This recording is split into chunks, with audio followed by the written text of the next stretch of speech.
Hi guys, I'm Chris. And I'm Andre. And welcome back to yet another episode of Nerdgasm. And welcome back to the DC universe. Yay! Yes, we're kind of gone back home with them. We're back. And Batman Legacy. Batman Legacy, yep. They are back. Another wave of these have just come out. What are they calling this? Wave 3? I think this technically is Wave 3. Yeah, if you think about it, it's Wave 3. Technically Wave 3. Not all the wave is out yet.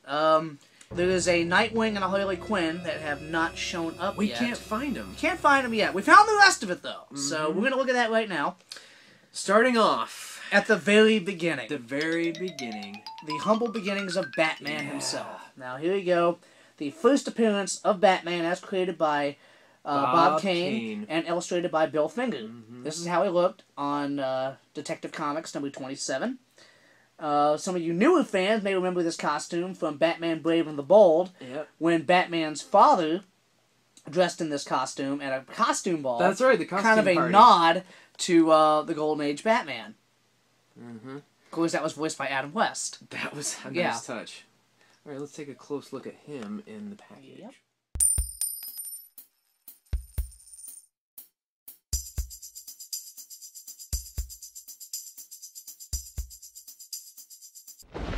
Alright, so I was looking at this, Andre, and I was looking at the purple gloves. I'm like, oh yeah, he had purple gloves He actually when did. he first appeared. I remember seeing his reprints gloves, of Detective 27. I don't have it. I wish I did. I'd be rich right now. His gloves were purple. But yeah, if you look at the reproduction of the package, and this is an actual, like, pretty much a reproduction of the art that was in the comic, but the gloves on here are blue.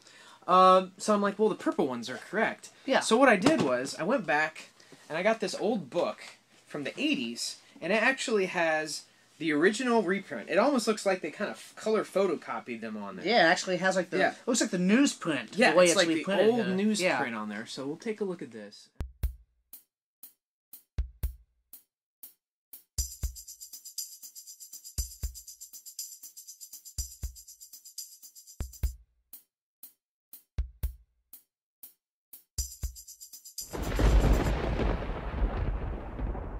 So you can see, these are the original colors. Now, I went to my Batman Chronicles.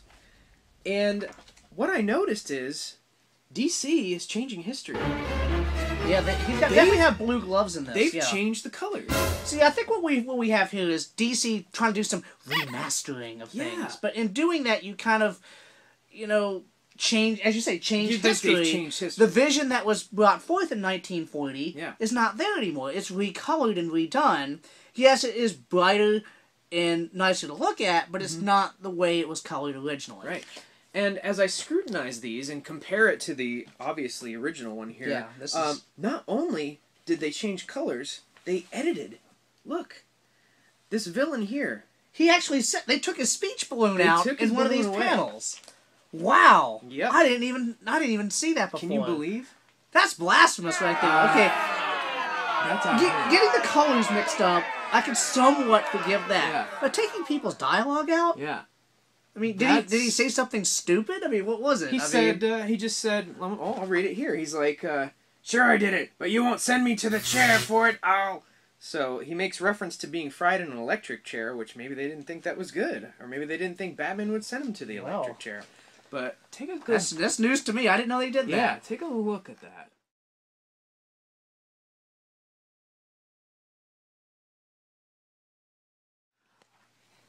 Yeah, so that was shocking, and I wanted to see if you knew about this. I did not know they did that. But there it is, so that's kind of a shock. Wow. But, for the fans that know, the point is, Batman did have purple gloves. It was purple, and it was even shown that way in the cartoon. Yes. So, yes, we acknowledge there were purple gloves. So thank you, Mattel, for remembering the purple gloves, even though DC is trying to rewrite and recolor history, saying... Wow. I know, shocking. Who knew? Shocking. Oh, well. All right, well, moving on. So while we're still in the Golden Age, we have another first appearance. First appearance of Catwoman. There she is. The femme fatale herself. Nice. In the original costume that she had when she was first seen.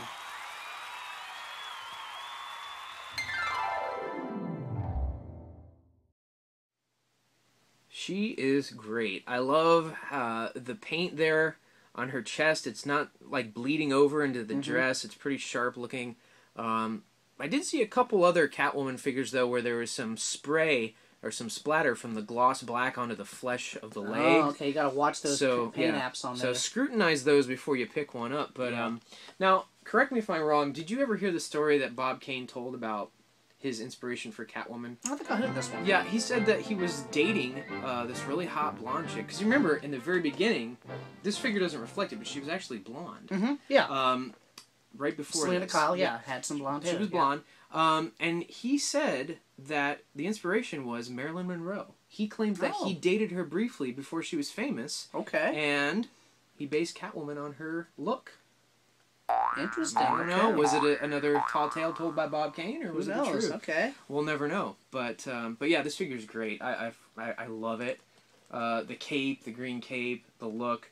And again, since she's from the Golden Age, she has the gold stand, as Batman does as well. Now, one thing I did notice, I didn't open mine, but I don't see a whip in the package. I think they should have really put a whip in with her. That's a problem. Yeah, there was no whip. I mean, she is pictured on the package with a whip. Show her with a whip there. And that was just such a signature thing of hers when she debuted. It's kind of like the cattail, she had a whip. But there's no whip with this. I was a little perturbed about that. I'm like, really? No whip? What's up with that? Oh, well, if I open this, I'm going to have to get a whip from somewhere.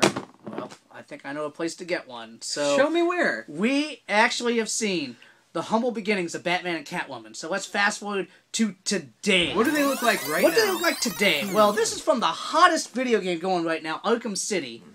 Here's the 2-pack, Batman and Catwoman, as they appear in that video game. Nice. And these look like they literally just jumped off the video game screen. These are so well done.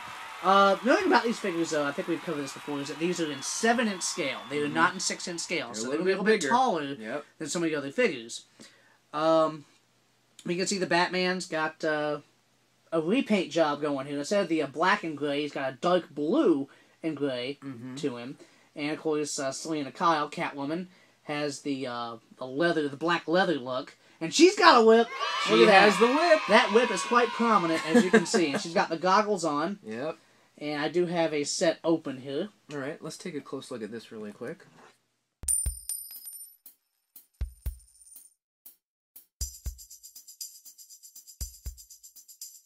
So there's them in the packages. Let's see what they look like loose. So here she is. Nice. Yeah, I had to get mine open here because I have the Two-Face and the Joker. Right, and that Two-Face is huge too. Yeah. I mean, they're definitely more to scale with the DC Direct rather than the other Mattel figures. She's got some fantastic sculpt and texturing. The sculpt, the articulation is great. Look at all the different textures you got. I don't know why that whip could not have been remade to go with the Golden Age Catwoman. It would have worked out fine. Well, even the one that came with the Gotham City 5-pack, that purple one, she had a whip. Yeah. I don't know. And here is the Batman. Great. See, he's just a great sculpt, but come on, guys. We don't need to keep repainting this we've figure. used this one. That's the problem. What is this, like the 4th, 5th time they've I think so. This? Yeah, and we'll look at another repaint of him in just a second here. But, yeah, I mean, we have the original version. We've got that 80s version, which had, like, the moon on his chest with the lighter blue and the grays that match the 80s. Now, we have the detective version coming out pretty soon, I think. And now here we got this version, which is a repaint of what you just saw. Yes, but if you notice, not only is it a different paint job, but it's also set up differently. Yes, this is the Legacy Edition of Batman vs. Catwoman from Arkham City. Nice. As you can see, they have flip-flop positions here. And Catwoman's whip is actually intertwined on Batman's forearm, That's which is nice actually detail. on attack. Exactly. Let's do a side-by-side real quick. Here you go. Just back up and see them. See how As you can see, oppositely packed. The left and the right is quite different. And let's take a close-up look at the variant gray Batman and Catwoman 2-pack.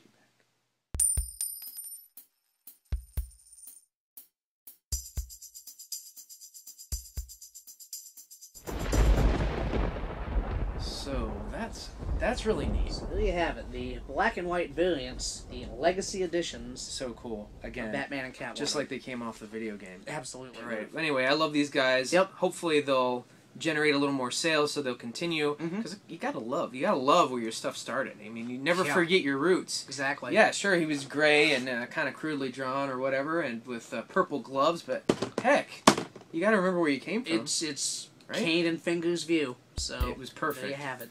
Perfect, beautiful simplicity at its best, and I loved it. Yep. All right, guys. Well, once again, there we go. Another episode. Yep.